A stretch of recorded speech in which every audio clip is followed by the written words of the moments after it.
Yo, what is up, everyone? It is The Beast. Welcome back to the channel. The Beast is on. Listen, if you see this ugly, big, round melon in your face or hear this really sexy voice, subscribe to the channel right now. It's the best thing you can do. I would greatly appreciate it is if you subscribe to the channel. Takes like 10 seconds.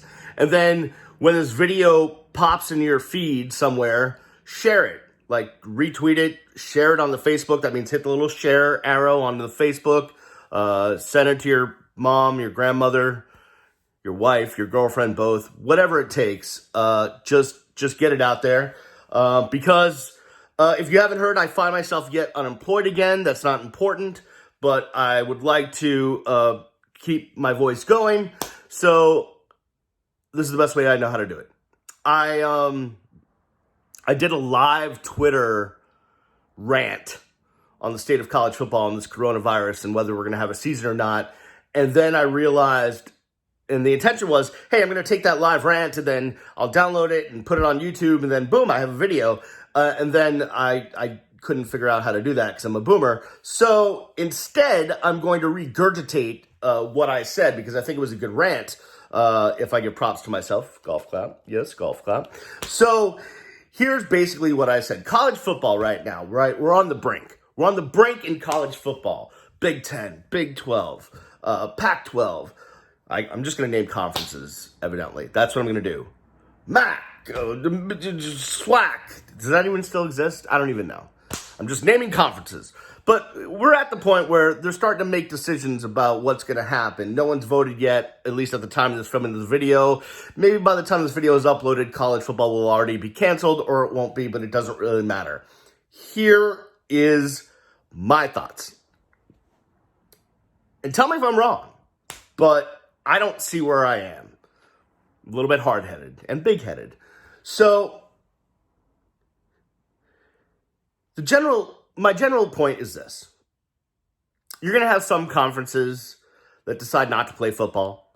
You're going to have some conferences that are going to push on no matter what because it's college football in America. You're going to get politicians involved. It's going to be whatever. But the bottom line is this. There's a couple things going on in college football, but let's start with the virus, with coronavirus. Because my feeling is that if we can't shut this virus down to appropriate levels in the population as a whole, how are we supposed to do that for the college population, the college athlete population, the student athlete population? Because the most recent articles and research basically shows that once you get to adolescent level, you get to your teens, you spread the virus, catch the virus, just like anyone else, just like any adult. And I'm just going to be honest with you, I'm not going to name names, but I know of transmission that has happened between two kids that aren't teenagers yet that ended up infecting both families. And let's put that aside. I'm not going to sit here and talk science, but can we all agree that basically 18-year-olds plus are adults and they have the ability to spread the virus? Yes? Okay, good. I don't think we should be disagreeing on that. If you disagree on that, it's okay. This video is not for you. It's fine. So, and here's the other thing we know. Sports, it's tough to do in a controlled environment, right? We saw what happened with the Marlins. We do see that the NBA is able to do it successfully in a bubble. But there's 15 guys on an NBA team. They have minimal staff, right? Like a handful of assistant coaches, a couple trainers, an equipment manager. You know, you're talking 25 people per team, basically. I'm guessing. You can manage that. You can put them in a bubble and do it. And plus, they're professionals. They don't have anything else to do with their life. That's what they're doing. How are you going to do that with college football? Where you have 83, 85 scholarship kids, and then you have the walk-ons. Do you just tell them to piss off? And then you have all the assistants and the equipment managers and the trainers and the GAs. And so like every college football team, when you start factoring everybody, it's like in the Power 5 conferences, there's like 200 people associated with that team. Well, take that and multiply that times all the conferences, and now you have thousands and thousands of people that you need to make college football go. You can't put them in a bubble. And so how do you expect, listen, you can preach to kids social distancing and wear your mask, whatever, but they're college kids. They're college kids. Like we can't, like once school is back, it's just, you're asking something impossible of a college kid to say, hey, stay away from all of your friends, and all that stuff. So you can't do college football in a bubble. It's not going to work. And then when we get to games, I mean, forget about practices, because they're doing practices and they're sweating on each other and breathing on each other and all that stuff. But how about games? You get to games, and I think I did the calculation. So somewhere between, without any fans in the stadium, you're still going to have 400 people in a stadium, mostly around the sidelines. And at some point or another, there's going to be sweat dripping, aerosols flowing. You get the drift, right? Bodily fluids are being exchanged. I don't want to get into that, but it happens.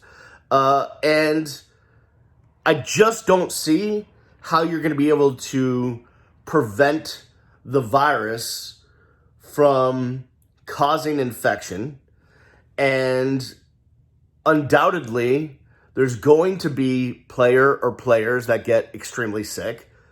Unfortunately, there's probably going to be a player or players that pass away. And then there's the other aspect to this, which is they're finding more and more that post-virus symptoms and ailments are prevalent. That your lungs aren't right, that your heart's not right, that organs in your body are not right. Even if you have a very light case of the virus, you have, minimal symptoms. They're finding that there's a chance after you're over the virus, that bad things happen to your organs that cause more medical issues. And the last thing I really want to see is a kid that gets over the virus and then dies of a heart issue on the field. And they know this too. And they, all the players have been tweeting, we want to play.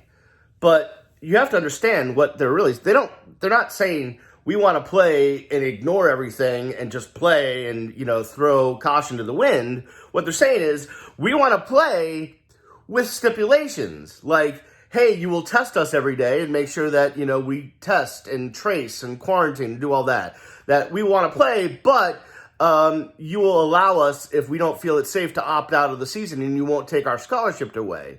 So there's all these things the players want, and they're starting to kind of get into this point where they're forming a union, and I don't know what the legality of that is, but I know that college football players and college athletes are smarter than they've ever been and more woke than they've ever been, and they want a voice, and they have a voice.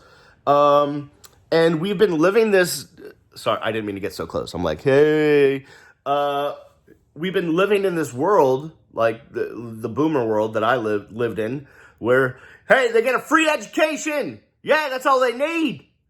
But in reality, what they go through to give us entertainment is worth a lot more than the education they get. Maybe you disagree. That's fine. We can agree to disagree. I was with you for a long time. I don't feel that way anymore because I've over my 25 years in sports, I've seen how the sausage is made inside a college football program. And I've certainly talked to a lot of people around a million college football programs and know how the sausage is made inside the program.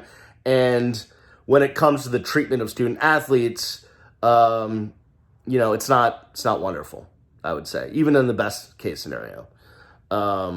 So they have this voice, And so here's what I come down to is between the players wanting certain actions to be taken and between our inability to control the virus in the general population, I just don't see how, I really just can't see how. Maybe we start the season, we get to game 1, maybe we get to game 2, I don't know, maybe we get to game 5. I do not know how you finish a 10-game season without it having to be shut down. I don't know. I just, and listen, I do study the research. I do study the science. I'm all over all this stuff because I'm a nerd. And, it looks like vaccine, and we don't really know the efficacy of a vaccine yet. We don't know how long it will give you protection. We don't, we're still working on that, right? But some sort of vaccine is going to be available, probably guessing more towards 2021, beginning of 2021 than end of 2020. But let's just say somewhere between November and February, right? Is when something is out there, possibly. Like I don't understand why you just wouldn't move the season to this. We talk about a spring season, just move the season to the spring. Why are we because it's just going to, why are we pretending ourselves? Why are we fooling ourselves that we're going to be able to crank in 10 games without there being an issue? There's going to be an issue. And you just can't control it. I'm sorry, right now, I'll use the University of Miami. They're meeting, the Dolphins are doing their meetings via Zoom. That's fine. University of Miami is meeting on campus in their position rooms. They think it's big enough, whatever. But it's almost inevitable at some college, at some school somewhere. A wide receiver is going to get it. He's going to spread it to the other wide receivers. Now what are you going to do? You're going to play a game with no wide receivers? And then the wide receivers, well, they work out with the running backs. Well, then so we're talking about situations where on a team it could become a super spreader situation. I just don't see how this happens. And this brings me to the other aspect, which is Mark Emmert is not only is he nowhere to be found and he's in Dick Cheney's bunker, he's an idiot and an asshat. He's a horrible leader. The NCAA has leadership problems to begin with, right? But freaking grow a pair of brass ones and just put yourself out there and look around. Take a look around. Hey, bunch of people are dying and getting the virus in the U.S. And even if you're the most staunch, oh, well, the death rate's little and there's, it really is not as bad as they say and whatever. Are there really still people that are denying the coronavirus exists? Because it does. And like I said, it's not just the people that die. Oh, well, the mortality rate is low. I know people who have had a light case of the coronavirus and literally, let's see, April, May, June, July, August, 5 months later, still have problems breathing. And they didn't have it bad and have lung problems. I know people. So I don't see, why is it, why is it so important that we have to have boys playing football on our television to make our life complete, but don't care about their well-being or their safety or their lives? I think it's stupid. And I think Mark Emmert is stupid. And I think the conference commissioners are stupid. And I think there needs to be leadership, decisive decision makings, and transparency. And there's none of that right now. I mean, the only thing worse is Rob Manfred in baseball, but that goes without saying. He's a complete asshat as well. Adam Silver's the only one that's basically doing it right for the most part. But again, his league has all the money in the world and also small teams, small staffs, able to do it in the bubble. You can't do that with college football. So if it were me, I would just say, hey, time out. Yes, there's all sorts of moving parts about scholarships and the draft and all sorts of things like the next year's class and when do they get recruited and come on campus. I get all that. Well, you know what? We've put a man on the moon. At least most of us believe that. Some of you believe it was done in a Hollywood studio, but you people are also wearing tinfoil and probably don't believe the virus exists either, and also believe the earth is flat. So I'll just forget about you for a second and just say, like, we put a man on the moon, like, we can figure out how to do all this, right? Without putting people in danger by telling a bunch of 18 and 22-year-olds, hey, go sweat all over each other and breathe on each other, and good luck to you. If your heart explodes later on, that's perfectly fine, because I got to see you run a flea flicker. Yay! All right, that's my rant right now. It'll do it for me.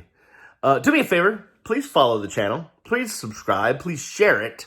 And furthermore, follow me on the socials at Miami Radio Beast. Also, I'm unemployed, which I mentioned at the beginning. So I have ideas. I have things I want to do to revolutionize the world, baby. If you want to be a part of that, slide into my DMs, and we'll see what's up. We'll see what's happening. See what's going on. All right. That'll do it for me. I'll see you when I see you. Peace.